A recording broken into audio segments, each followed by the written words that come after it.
जर तुम्ही नॉनव्हेज प्रेमी असाल म्हणजेच नॉनव्हेज खाणारे असाल तर आजचा हा खास व्हिडिओ तुमच्यासाठी. बघताच क्षणी तोंडाला पाणी सुटणारी रेसिपी, पण ही वजरी बनवण्यापूर्वी ती साफ कशी करावी, वजरी बनवल्यानंतर तिचा उग्र वास येऊ नये म्हणून खूप साऱ्या टिप आणि ट्रिक्स, तसेच खूप सोप्या पद्धतीने वजरी स्वच्छ कशी करायची हे आजच्या व्हिडिओत मी सांगणार आहे. आणि उद्याच्या व्हिडिओत ही साफ केलेली वजरीपासून तुम्हाला वजरी मसाला तयार करून दाखवणार आहे. आगरी कोळी लोकांच्या हळदी समारंभामध्ये तयार केलेली जाणारी ही खास डिश म्हणजे वजरी मसाला. चला तर मग रेसिपीला सुरुवात करूया. आता ही वजरी मी बाजारातून घेऊन आलेली आहे. शक्यतो तुम्ही स्वच्छ, साफ आणि सफेद कलरची वजरी घ्यायची आहे जेणेकरून ती स्वच्छ असते. पण इथे मला सफेद कलरची वजरी मिळालेली नाही आहे, त्यामुळे रेसिपी दाखवायची असल्याकारणाने मी ही वजरी घेऊन आलेली आहे. पण आतून पूर्णतः स्वच्छ आणि साफ अशी वजरी मला मिळालेली आहे. तरी पण घरी आणल्यानंतर आपण नळाखाली स्वच्छ अशी ही धुवून घ्यायची आहे.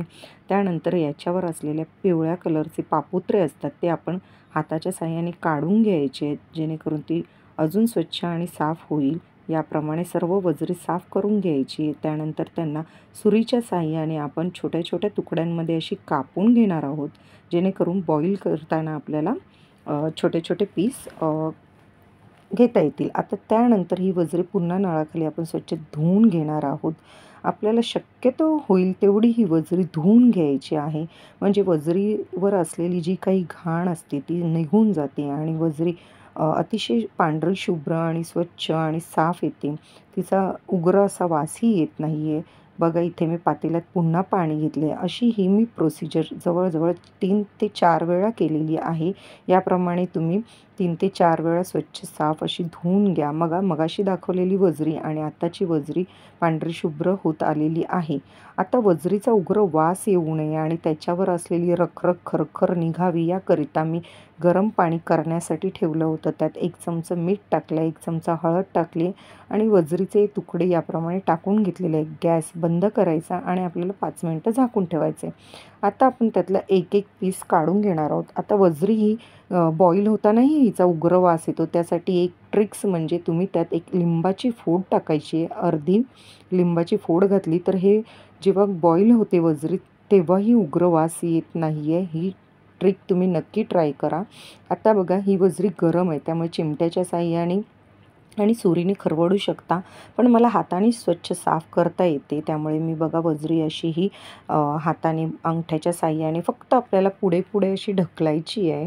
त्याची ही वरची रखरख खरखर मग ती आपोआपच आपली वजरी साफ होते. तिला जास्त काही कष्ट घेण्याची गरज नाही आहे. बघा, हॉटेलमध्ये आपण जातो तेव्हा ही वजरीवरची अशी खरखर आपल्याला वजरीमध्ये जाणवते. हॉटेलमध्ये काही एवढ्या चांगल्या प्रमाणात वजरी साफ केली जात नाही. एवढं काही हायजेनिक नसतं. त्यामुळे असे जर पदार्थ तुम्हाला खायचे असतील तर शक्यतो तुम्ही घरीच बनवा.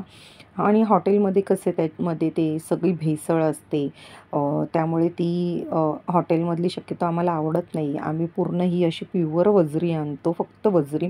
त्यातल्या त्या आतड्या वगैरे आम्हाला आवडत नाही, त्यामुळे आम्ही घालत नाही. तुम्हाला आवडत असतील तर तुम्ही नक्की घाला. स्वच्छ साफ करा आणि घाला.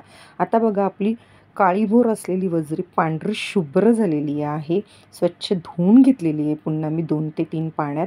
आणि आत्ता याच्यावर मी तांदळाचं पीठ 2 चमचे घेतले, 1 चमचा मीठ घेतलं आणि छान अशी रगडून चोळून 5 मिनटं आपल्याला याला चोळून घ्यायचं आहे आणि 2 ते 3 पाण्यात पुन्हा धुवून घेतलेली आहे. आता तुम्हाला आवडत असतील त्याप्रमाणे मोठी आणि एकदम बारीक किंवा मीडियम अशी ही तुम्ही कापून घेऊ शकता. इथे मी बघा मीडियम अशी कापून घेतलेली आहे. आणि ही कापलेली वजरी आपण उद्याच्या व्हिडिओमध्ये वजरी मसाला तयार करणार आहोत. अशाच प्रकारे वजरी मसाला, दाल वजरी ही आगरी लोकांमध्ये खास करून बनवली जाणारी डिश आहे. तर नक्की ही व्हिडिओ बघा आणि नक्की रेसिपी ट्राय करा. अतिशय चविष्ट आणि उत्कृष्ट ही रेसिपी तयार होते. तर उद्याच्या व्हिडिओत भेटूया. थँक्यू.